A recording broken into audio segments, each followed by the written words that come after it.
For a broader perspective on all of this, I'm joined by Geun-hye. She's currently a global fellow at the Wilson Center. She's also been a longtime foreign correspondent who led coverage of the Korean Peninsula as a bureau chief for the Associated Press.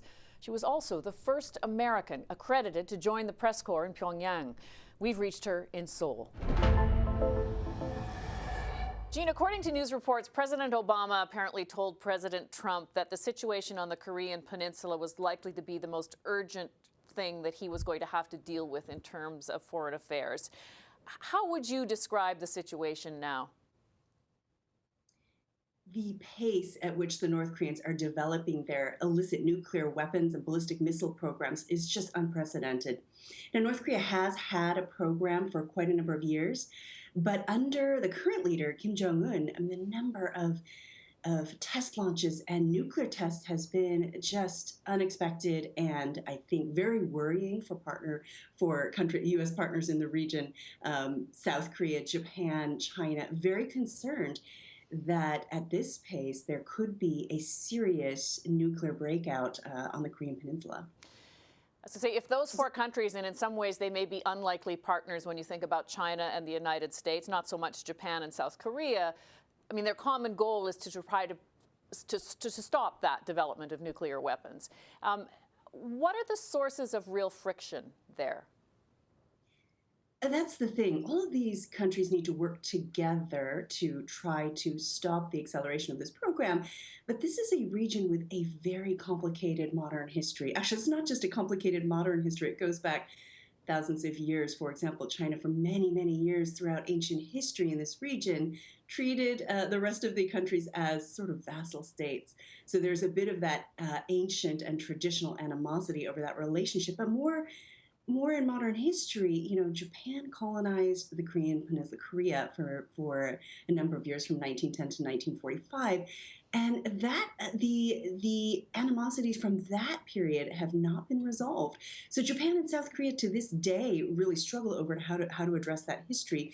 The issue of the comfort women, which were sex slaves by the Japanese during World War II, is an extremely touchy issue. Outside the Japanese embassy here in Seoul, still have regular protests by South Koreans who want the Japanese to acknowledge that very painful part of history. Now, of course, the relationship with China. China is the other big superpower in this region.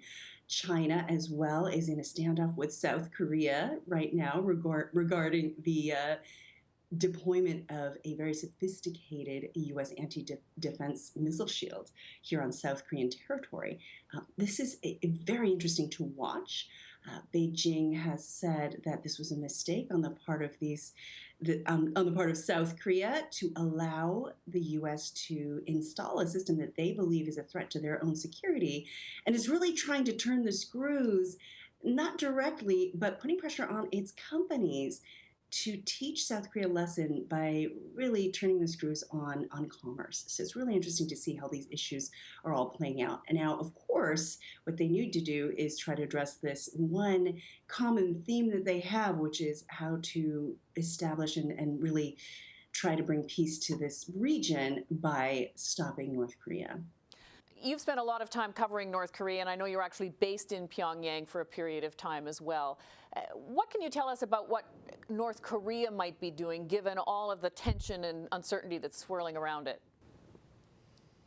So this is traditionally a very tense time on the Korean Peninsula. In the spring, the U.S. and the South Korean forces hold annual joint military exercises. These are going on right now.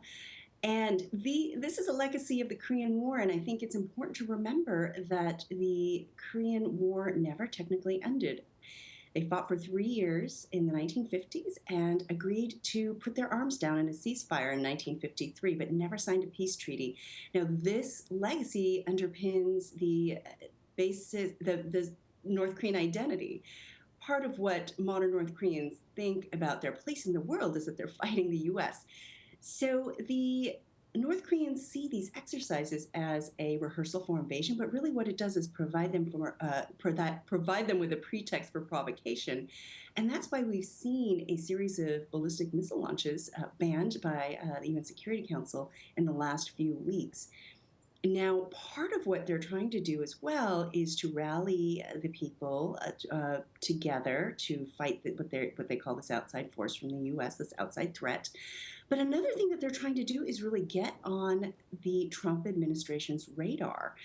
This is an unusual time, and we do have these tensions in the spring every year, but it's not. It's not every year that we have a new president in the White House. And what they're trying to do is try to sway and influence U.S. policy on North Korea. We have not seen exactly what the Trump administration plans for North Korea policy, but we do have his Secretary of State here in the region for the first time. So all countries here in the region will certainly be watching closely for some sign from him to what Trump's policy on North Korea might be.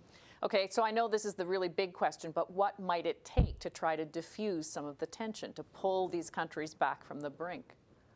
This is such a complicated question and very hard to answer. And as Rex Tillerson mentioned in his press conference in Tokyo yesterday, he made the point that 20 years of negotiations and aid to the North Koreans, he called it a failure, that it hasn't worked.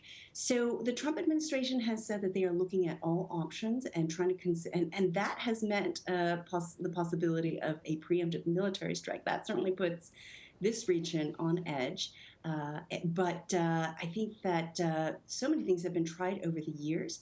What they need to do is try to understand the North Korean psyche as well, try to really understand what it is the North Koreans want, to try to get them to really change their behavior. So it's perhaps doing a better understanding of what motivates the North Koreans and what it is they're looking for and what their overall objective is, as well as keeping in mind, of course, the various at times competing interests in the region. Thank you very much for your expertise on this. Thank you very much. After the formal part of our interview, as often happens, Ms. Lee and I continued to chat. I always have more questions. I asked her, what does North Korea's Kim Jong-un want? We thought you should hear her answer. So with her permission, here's her reply. Well, I think that what he wants, and perhaps I should have answered this more clearly, is to make sure that his country still exists